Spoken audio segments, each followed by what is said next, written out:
नमस्ते।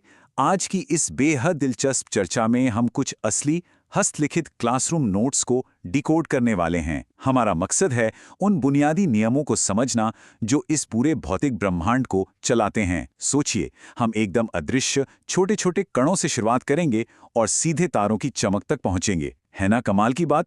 चलिए शुरू करते हैं। तो आज हम किन किन चीजों पर बात करेंगे?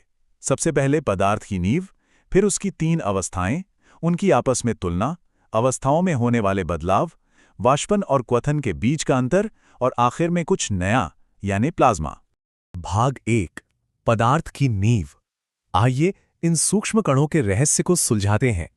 अब देखिए, ये नोट्स हमें ठीक से बताते हैं कि पदार्थ आखिर है क्या। कोई भी चीज जो जगह घेरती है और जिसमें कुछ द्रव्यमान या मास होता है, वो पदार्थ है। और इसके पीछे 2 सबसे बड़े कारण होते हैं। पहला, अंतराआण्विक बल, यानी कणों के बीच एक दूसरे को खींचने की ताकत, और दूसरा, उनकी गतिज ऊर्जा या काइनेटिक एनर्जी। ये दोनों ही चीजें मिलकर सारा खेल रचती हैं। इन नोट्स में पदार्थ के कणों के 5 मुख्य गुण बिल्कुल साफ साफ लिखे हैं। ये कण इतने छोटे होते हैं कि हम इन्हें देख भी नहीं सकते और इनके बीच खाली जगह होती है। लेकिन सबसे दिलचस्प बात क्या है? ये कभी एक जगह टिककर नहीं बैठते। इनमें हमेशा गतिज ऊर्जा होती है। आप बस ये कल्पना कीजिए कि ये छोटे छोटे कण किसी न खत्म होने वाले अदृश्य डांस में मगन हैं और साथ ही हमेशा एक दूसरे को अपनी तरफ खींच भी रहे हैं। आगे बढ़ते हैं भाग 2 की ओर। अवस्थाओं की खोज, ठोस, द्रव और गैस।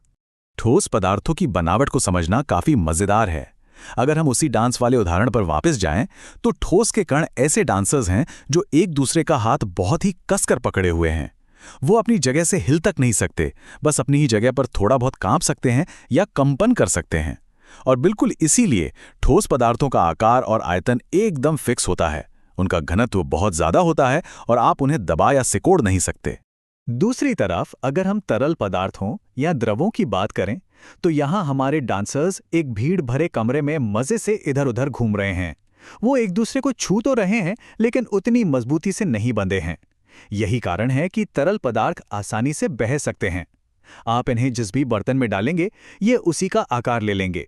हाँ, उनका कुल आयतन हमेशा उतना ही रहेगा। और गैसों के मामले में तो कहानी ही पलट जाती है। गैसों के कण किसी खुले मैदान में दौड़ने वाले एथलीट्स की तरह होते हैं। उनके बीच का खिंचाव या आकर्षण न के बराबर होता है, इसलिए वे पूरी आज़ादी से कहीं भी उड़ सकते हैं। इसी वजह से गैसों का न तो कोई तय आकार होता है और न ही आयतन।